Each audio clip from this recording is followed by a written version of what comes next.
Bonjour à toutes et à tous et bienvenue pour cette nouvelle vidéo. Encore deux. Alors,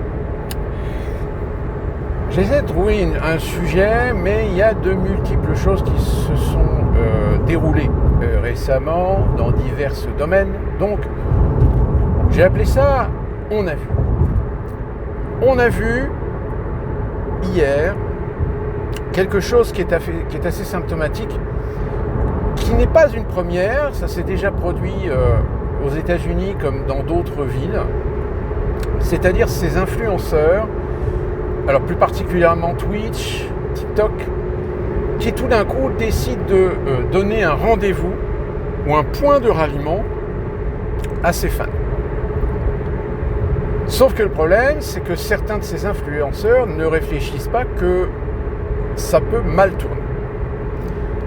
Il y a quelques semaines, les projecteurs ont été mis sur un influenceur qui s'amusait à donner des rendez-vous soit devant des commerces ou dans des stations-service. Le problème, c'est que ces influenceurs,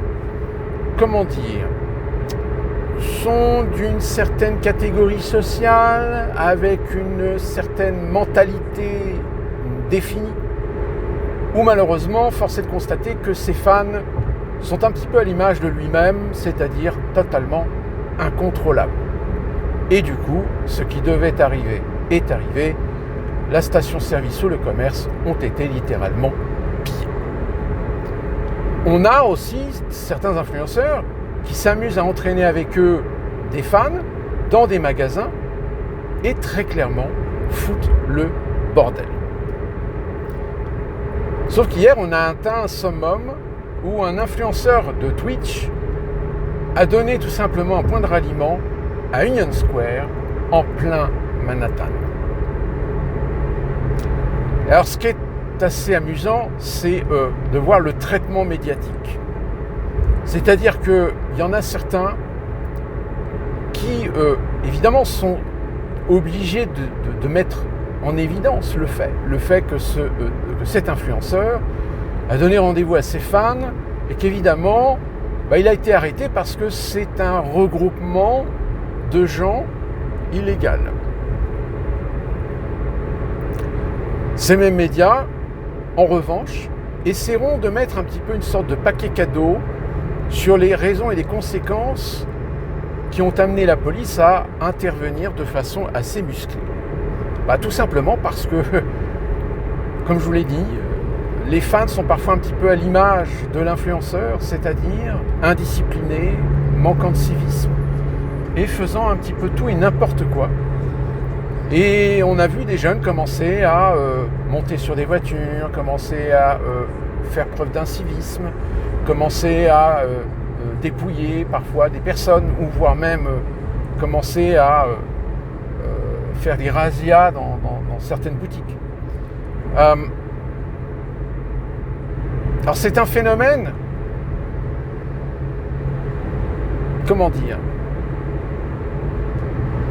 c'est un phénomène qui est d'aujourd'hui avec tous ces influenceurs. Qui dit influenceur, par définition, dit des gens qui peuvent réussir à faire n'importe quoi à leur communauté. Et ce qui s'est passé à New York hier, ça peut très bien se passer demain à Paris. Et d'ailleurs, peut-être que certains d'entre vous me feront la référence d'un événement qui a été fait déjà en France, à Paris, où des influenceurs ont essayé de rameuter une communauté pour s'amuser, faire la fête, sauf qu'avec évidemment un concept de la fête qui leur est particulier et spécifique. Donc évidemment, aux États-Unis hier, les médias, entre ceux qui essayaient de, comme je vous le dis, de mettre un petit peu un paquet cadeau parce que, allez, disons-le, grande majorité afro-américaine, ont encore fait la démonstration qu'on ne peut pas se réunir de façon bon enfant et que ça dérape très vite, qu'il y en a qui se sentent plus pissés. Parce que l'effet de groupe, l'effet de masse Exactement ce même phénomène que vous connaissez en France avec ces bandes de quartier, ces jeunes qui en règle générale font leurs méfaits, mais ils ne le font pas quand ils sont tout seuls, ils le font quand ils sont en bande.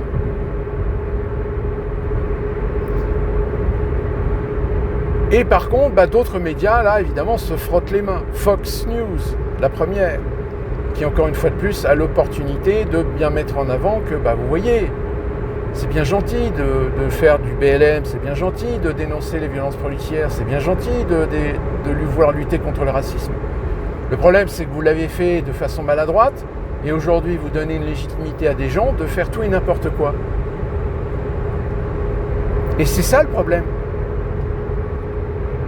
Donc du coup, quand la police hier a commencé à sortir les bombes à lacrymo, a commencé à utiliser la matraque, etc., violence policière. Non, pas violence policière. C'est quand vous avez un effet de foule, un effet de masse. Malheureusement, il y a des méthodes, vous êtes obligé d'en venir pour essayer de dissuader. C'est de la dissuasion. La dissuasion par la violence. Et pas faire comme en Grande-Bretagne. En Grande-Bretagne, je vous rappelle, pour ceux qui ne savent pas, mais les policiers ne sont pas armés. Donc quand il y a des mouvements de foule, etc., ils comptent sur le fait que s'opposer à la police, ça peut coûter très cher.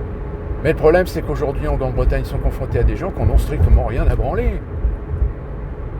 Et du coup, des situations qui sont totalement ingérables.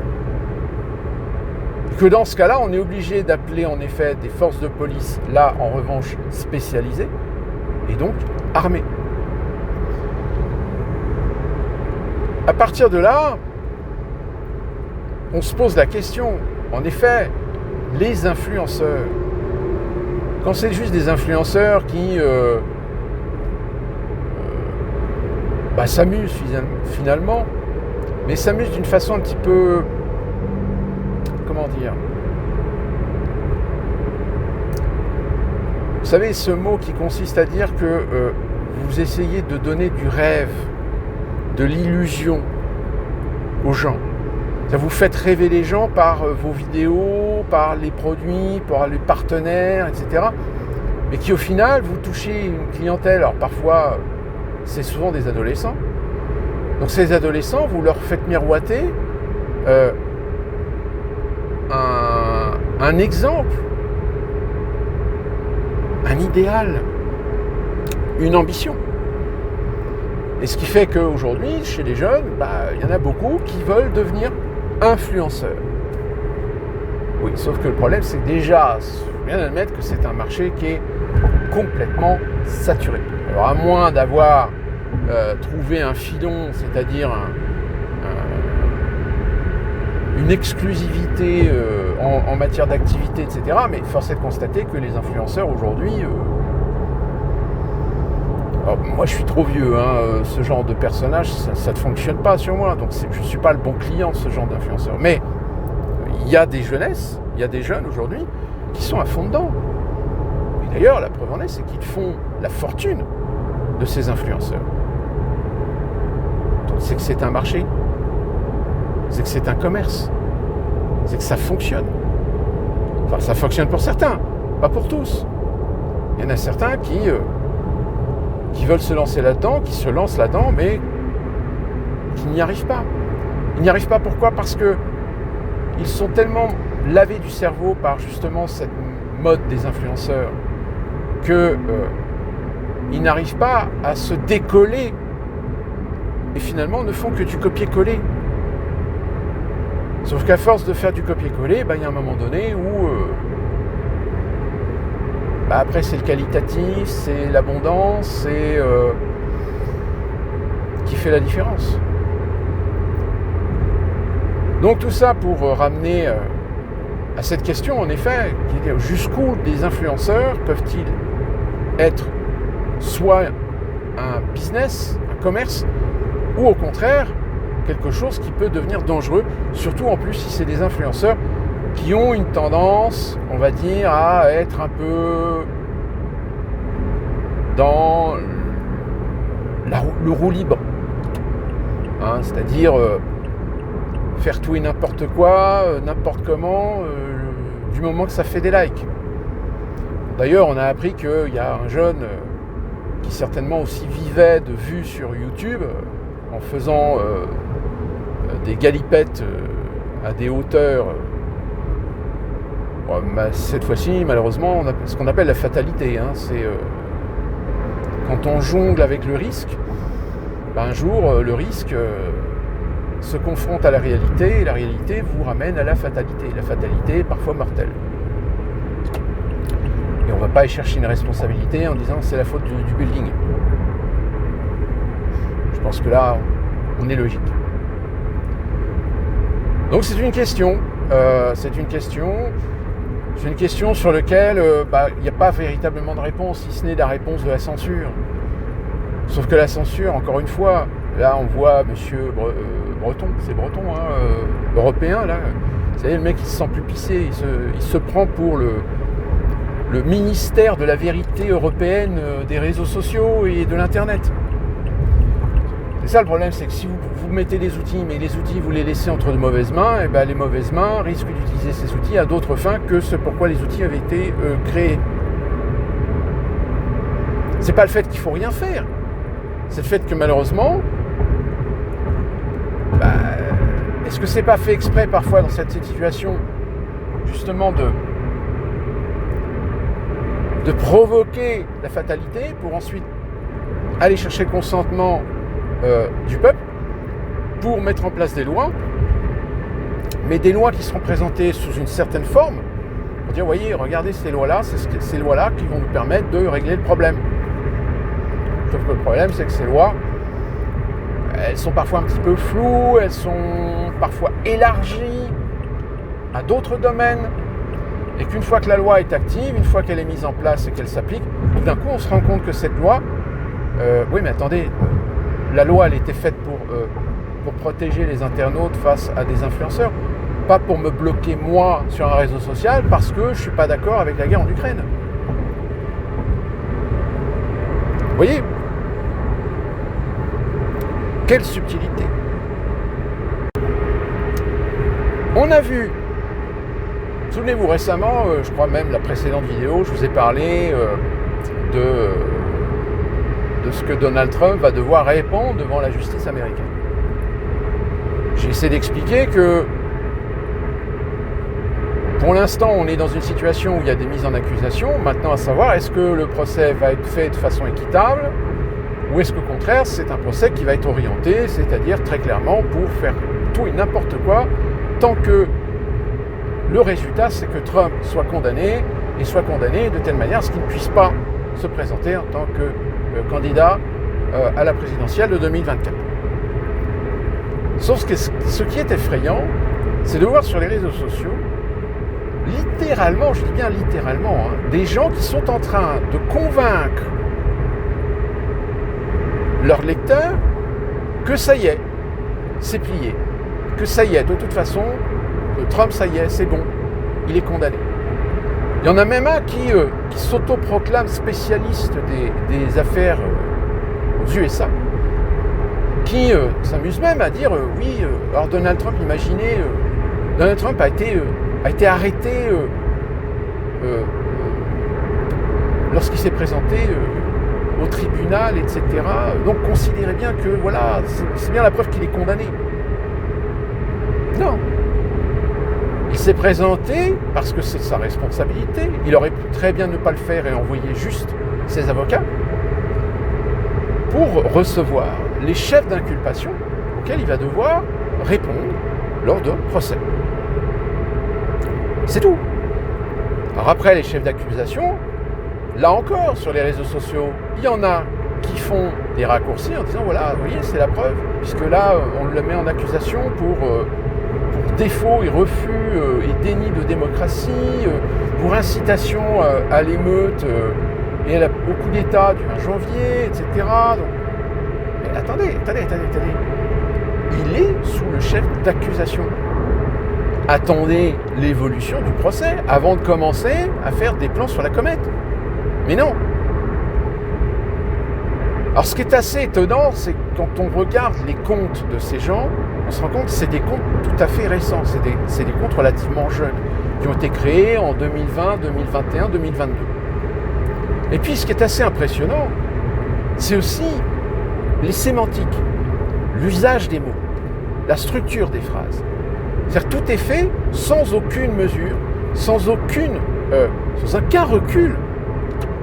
Même ceux qui s'autoproclament journalistes le font d'une façon subjective qu'il y a un moment donné, vous avez envie de leur dire « Mais attends, Coco, jusqu'à preuve du contraire, il semble que tu as l'air de défendre des idées de liberté, de démocratie, etc. Mais est-ce que là, tu te rends compte que tu es en train de faire un procès d'intention, voire même tu es en train de mettre la charrue avant les bœufs sur un procès concernant une personne qui, pour l'instant, est mise en accusation, mais qui n'est pas reconnue coupable ?»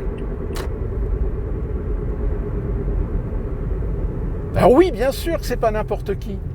C'est Donald Trump.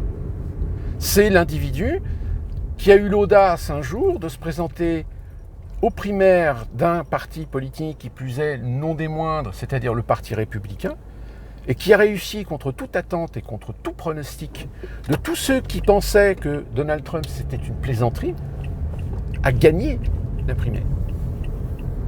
Que c'est le mec qui, dans l'opinion, a encore une présence, a une visibilité. Même après un mandat de 4 ans qui est très discutable. Là-dessus, il n'y a pas de photo. Mais il est encore populaire.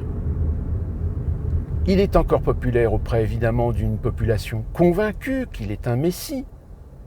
Il est populaire auprès d'une population qui se rend compte que la leçon n'a pas été apprise aussi bien du côté des républicains que des démocrates.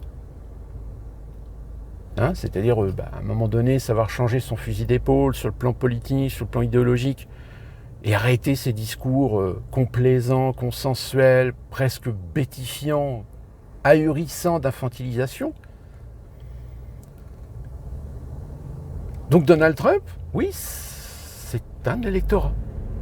Alors, comme je vous l'avais dit dans ma précédente vidéo, après, on ne sait pas trop quelle est la proportion réelle de cet électorat. Mais parce que c'est Donald Trump, parce que c'est un personnage, parce que c'est un provocateur, parce que c'est un m'as-tu-vu. Donc il ne rentre pas dans les cases de ce qu'on attend, de ce que l'on espère d'un homme politique, d'une personnalité politique, et qui plus est, d'un président. Sauf que c'est un président qui, comme je vous l'ai dit, bouscule. Bouscule parfois de façon très maladroite. Mais c'est aussi un président qui a, contrairement aux autres politiciens, un avantage. Et ça, évidemment, c'est quelque chose qu'en règle générale, les journalistes ne vous disent jamais. C'est que c'est un mec qui a toujours été au contact du peuple. Il comprend le peuple. Il parle le peuple. Et quand je dis il parle le peuple, c'est évidemment, il parle le populeux. Et d'ailleurs, preuve en est, regardez les tweets qu'il faisait, regardez comment il parlait.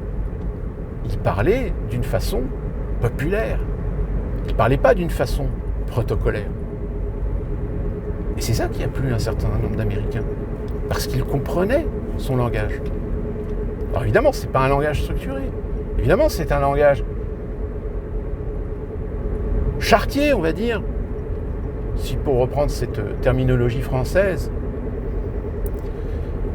Sauf que le problème, c'est qu'évidemment, du fait que c'est un personnage et que ce fut un président atypique, ça déplaît. Ça déplaît à l'establishment. Ça déplaît à la régulation de l'opinion par l'intermédiaire des médias.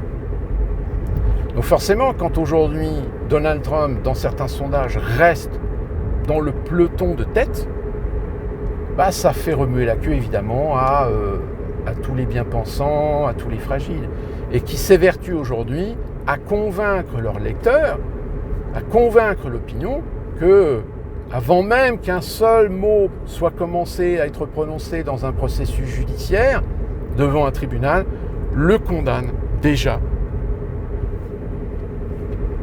Pour eux, ça y est, c'est bon, il est condamné, c'est bon, il va finir en prison. Sauf que le problème, c'est que ce genre de comportement, à un moment donné, quand on est un tant soit peu sensé, on se dit, bon, mais là, ils ont pété les plombs. là, ça y est, ils sont en train de se masturber, ils sont en train de croire que le fantasme de voir Trump en prison, pour eux, ça y est, c'est acquis. Donc ça veut dire que c'est déjà des gens qui n'ont pas appris ou qui n'ont rien appris, que rien n'est jamais acquis. Et que, comme c'est l'expression, ne jamais mettre la charrue avant les bœufs ou ne pas tuer la peau de l'ours avant de l'avoir tué. Je veux dire, ces deux expressions, aujourd'hui, elles ont toute leur importance par rapport au comportement de certaines personnes sur les réseaux sociaux. Et qui plus est, en plus de ça, c'est quand même aussi tout à fait symbolique que des gens sont en train d'essayer de faire des vues, sont en train d'essayer de faire le buzz pour faire du like. Sauf que la façon dont ils disent les choses, la façon dont ils présentent les choses, on voit bien que c'est très subjectif, que c'est pas du tout objectif. Même cette fameuse journaliste dont je vous avais déjà parlé, qui est pour moi une journaliste, on va dire, assez, je dis bien assez objective, tout dépend des sujets, mais qui dans ses tweets fait preuve de prudence, de bien choisir les mots pour éviter de pencher d'un côté ou de l'autre de la balance, c'est Laurence Seigne. Et là, Laurence Seigne, évidemment, elle parle de ce qui se passe à Washington, elle parle de Trump, du procès, etc. Sauf que dans ses tweets, de temps en temps, elle lâche quand même la petite perle de dire, ok, peut-être qu'on aura la satisfaction de voir Trump enfin condamné à la hauteur et à la mesure de ce qu'on lui reproche. Mais, dans l'état actuel de la situation, il y a toujours une possibilité qu'il finisse par s'en sortir, même avec une condamnation relativement légère. Parce qu'évidemment, il y en a certains qui disent, oui, regardez, en Floride, il s'en est sorti pas trop mal, mais c'est normal, parce que la Floride, c'est DeSantis, c'est un républicain, blablabla, etc. Là, c'est Washington, donc c'est différent, etc. J'ai envie de dire, c'est pas tellement différent. Si ce n'est qu'en effet, là, le pouvoir de réussir à faire condamner Trump est entre les mains, en fait, de gens très clairement affichés progressistes, très clairement affichés démocrates. Pour ceux qui n'ont pas vu ma précédente vidéo, je rappelle que la juge qui va mener les débats est une juge qui a été nommée par Obama en 2013 sur un poste qui à l'époque n'existait pas. C'est-à-dire qu'en fait, on a créé le poste pour elle, qui est le tribunal du district fédéral des États-Unis et elle représente, je crois, justement le district de Columbia, puisqu'il va y avoir certainement des juges nommés au nom d'un État ou d'un district particulier. Donc évidemment, là, Trump part défavorable dans la mesure où il a en face de lui des gens qui le détestent. Même si dans la justice, logiquement, la justice doit être objective et ne doit faire aucun parti pris, rien que le fait de dire ça, dans certaines situations, on est d'accord que c'est démagogique. Donc, c'est quand même très intéressant de voir sur les réseaux sociaux des gens qui sont en train tout simplement de s'astiquer le manche, avant même de savoir, avant même d'être au courant si les dossiers qui sont retenus contre Trump tiennent la route ou pas.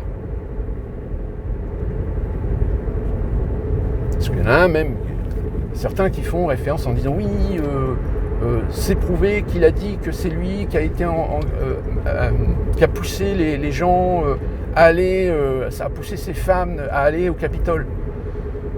Et je leur dis, mais non, souvenez-vous, il y a une commission d'enquête qui a étudié la question et ils n'ont trouvé absolument rien de tangible. Ils ont trouvé simplement en effet des vidéos de l'intervention de Donald Trump où il parle de reconquérir, de reprendre la démocratie et par conséquent une terminologie qui n'est pas à proprement parler une incitation à appeler à la prise du Capitole, mais dans une sémantique, c'est comme si, par exemple, un homme politique français disait « oui, il va falloir reprendre la République, donc reprendre nos institutions ». Mais reprendre nos institutions dans des processus démocratiques. Et c'est ça que Donald Trump avait dit. Et c'est ça que la commission ne pouvait pas éviter de reconnaître, qu'il y avait un consensus, que oui, peut-être le terme a été mal interprété par des gens et que des gens, à un moment donné, ou même peut-être, on peut s'amuser à dire que des gens infiltrés dans le groupe ont profité du propos de Trump pour le déformer et inciter des gens à aller faire ce que Donald Trump vient de dire, alors qu'en réalité, il l'a dit dans un certain sens, dans une certaine condition. Parce que oui, soyons clairs, si jamais il était en effet prouvé que Donald Trump a bien incité les gens à aller récupérer le Capitole ou envahir le Capitole, ben, il ne serait pas là aujourd'hui devant ce tribunal. Il serait déjà condamné. Il serait déjà condamné pour incitation à l'émeute, pour incitation à l'insurrection. Or, alors oui, il y en a qui vont me dire oui, mais c'est parce que la commission, elle était de son côté, etc. Vous comprendrez que si à chaque fois on n'en sort pas. Non seulement on n'en sort pas, mais dans ce cas-là, ça veut dire que selon comment les institutions qui sont amenées à enquêter, à traiter et à juger des individus, s'ils sont systématiquement pris en considération d'un parti pris, dans ce cas-là, c'est la preuve que les institutions sont pourries et c'est la preuve que la démocratie ne fonctionne pas. Logique.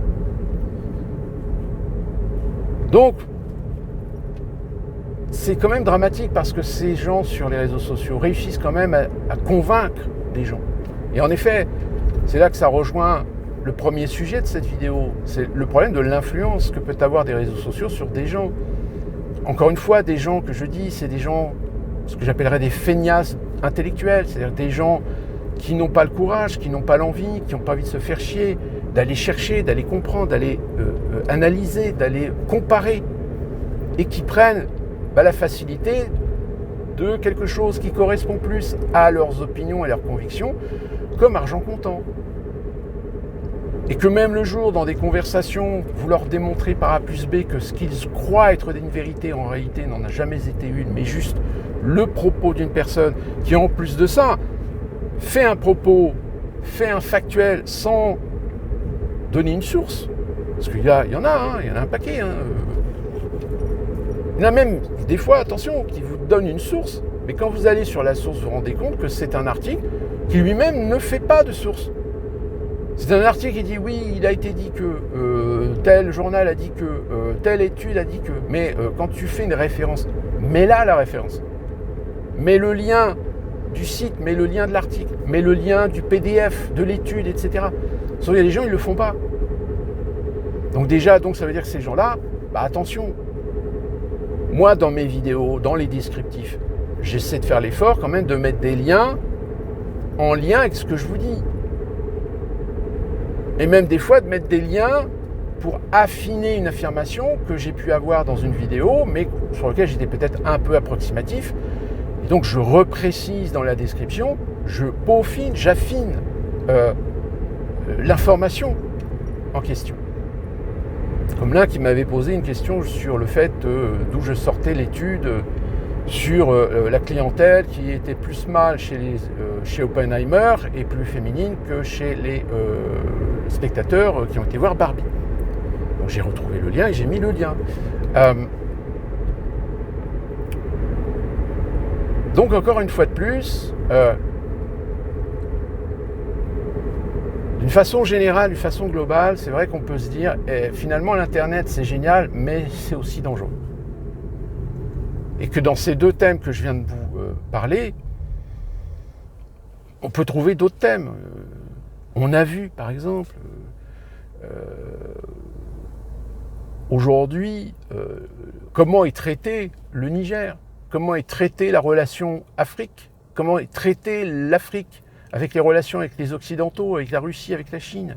J'ai fait une vidéo par rapport au Niger, mais ça continue à évoluer. Là, aujourd'hui, si dans ma vidéo, j'étais plutôt tendance à dire que si ça se trouve, c'est les Américains qui sont derrière en faisant croire que c'était les Russes, aujourd'hui, on peut aussi imaginer que ce sont aussi les Russes qui sont derrière le coup d'État en Niger. Mais de ma vidéo que j'ai faite, ça ne change en rien le propos qui est l'influence, la géopolitique. Qui fait quoi? Qui est derrière? Qui est en coulisses? Le thème est toujours valide. On a vu Emmanuel Macron qui vient de nous annoncer qu'au mois d'août, il va prendre des décisions importantes. Et là encore, spéculation. Là, vous avez déjà des gens sur Internet qui commencent à dire oui, il va dire ça, il va faire ça. Alors que là, pour l'instant, on n'a absolument aucune information, aucun élément, aucune preuve, aucun indice pour nous permettre de dire qu'il va dire ça, ou qu'il va prendre ça, ou qu'il va faire ça. Bon, on sait qu'il va peut-être y avoir des coups de pute, ça c'est clair, mais on n'en sait rien.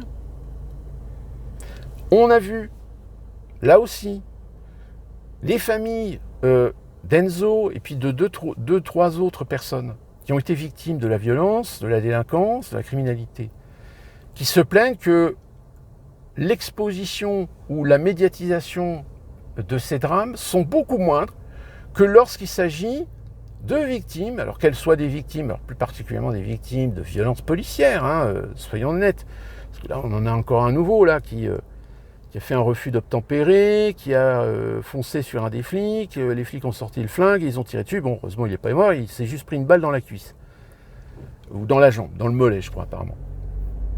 Mais là encore, tout d'un coup, les médias, focalisation, oui, tout flic s'est fait tirer dessus parce que refus d'obtempérer, blablabla. Bla, bla, bla.